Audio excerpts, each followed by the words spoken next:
जोशी न देखे टीपणो, वार न देखे सूर, शीश कट्या धड़ लड़ेहा, जारे मुख पर वर्षे नूर। चलिए नमस्कार दोस्तों, कैसे हो आप सब। आप सभी का स्वागत है हमारे इस YouTube channel HRG classes Barmer पर। और आज हम एक बहुत ही वेरी इंपॉर्टेंट टॉपिक के बारे में बात करने वाले हैं। इस टॉपिक के अंदर हम पढ़ेंगे कि वास्तव में ये कैलेंडर है क्या, ये टीपणा है क्या, इनके बारे में आज चर्चा करने वाले हैं। चलिए शुरुआत करते हैं। सबसे पहले देखते हैं जो कैलेंडर है, ये कैलेंडर इसको अपन पंचांग कहते हैं और मारवाड़ी भाषा में इसको क्या बोला जाता है, टीपणा। क्या बोलते हैं, टीपणा। टीपणा अर्थात वो ऐसे टीप टीप के लिखना, वो नहीं। टीपणा अर्थात कुंडली, अपन कुंडली देखते हैं तो टीपणे का उपयोग करते हैं, तो इस टीपणे को ही कैलेंडर बोला जाता है। ठीक है दोस्तों, शुरुआत करते हैं। सबसे पहले कैलेंडर कितने प्रकार का होता है, ठीक है। तो कैलेंडर के अंदर सामान्य तो क्या होता है, अपन को पता है कि तिथि और वार क्या होते हैं कैलेंडर के अंदर, तिथि और वार, इनका अपन क्या करते हैं, अवलोकन करते हैं और तिथि वार चौगड़िए देख करके कोई भी शुभ काम शुरू किया जाता है। ठीक है, देखते हैं।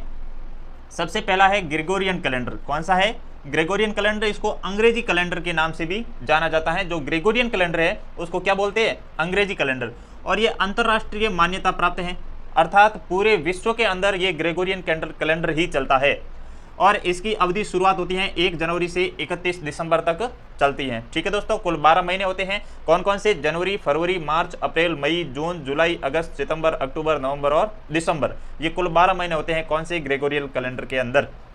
अगला है राष्ट्रीय पंचांग। क्या है, तो राष्ट्रीय पंचांग में देखते हैं ग्रेगोरियन कैलेंडर प्लस शक संवत पर आधारित कैलेंडर जो है, इसमें चैत्र कृष्णा प्रतिपदा से फाल्गुन माह की पूर्णिमा तक ये अपना कैलेंडर चलता है। इसको राष्ट्रीय पंचांग कहा जाता है। हमारे भारत के अंदर शक संवत पर आधारित कैलेंडर है और ग्रेगोरियन कैलेंडर को भी साथ साथ में माना जाता है। और इसको 22 मार्च 1957 को अपनाया गया था।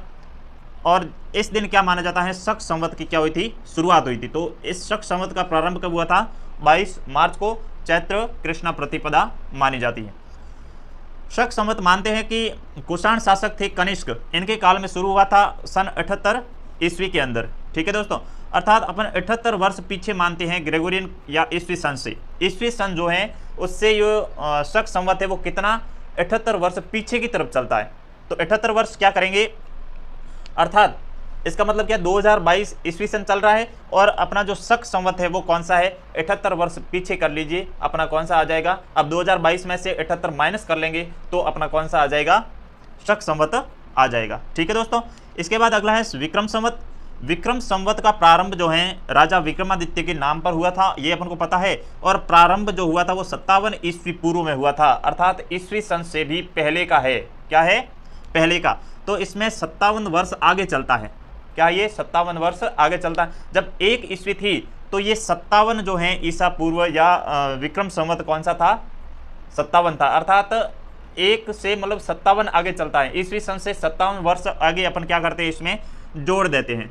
ठीक है, इसको क्या करना पड़ेगा, जोड़ना पड़ेगा। और ये शक संवत है, इसको क्या करना पड़ेगा, घटाना पड़ेगा, तब जाके अपन के ये सन आएंगे। ठीक है दोस्तों, 57 वर्ष अर्थात अपन कह सकते हैं कि 2022 ईस्वी सन चल रहा है और इसके अंदर अपन 57 जोड़ देते हैं तो वर्तमान में 2079 जो चल रहा है वो कौन सा है, विक्रम संवत है। और विक्रम संवत चैत्र शुक्ला प्रतिपदा से शुरू होता है और चैत्र की अमावस्या तक ये पूर्ण माना जाता है। अर्थात जैसे ही चैत्र अपना जो है आधा महीना चला जाता है और शुक्ल पक्ष आता है तो वहां पर चैत्र शुक्ला प्रतिपदा जिस दिन हमारा क्या हो जाता है, ये विक्रम संवत शुरू होता है। ठीक है, तो हर वर्ष अपन चैत्र शुक्ला प्रतिपदा को भारतीय नव वर्ष, कौन सा, भारतीय नव वर्ष के रूप में मनाते हैं। ठीक है दोस्तों, ये ध्यान में रखना है। अगला है हिजरी सन। ये हिजरी सन है, ये इस्लामिक कैलेंडर के अंतर्गत आता है और ये चंद्रमा पर आधारित है।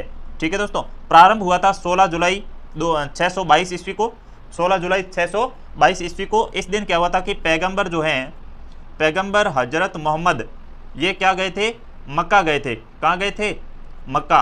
मक्का से मदीना की जो यात्रा की थी उस समय जो है इसको शुरू किया गया। हिजरी सन के नाम से जाना जाता है। इसमें प्रथम माह होता है मुहर्रम और अंतिम माह होता है जिलहिज। मैंने कुछ महीनों के बारे में आपको कल वाले वीडियो में बताया भी था।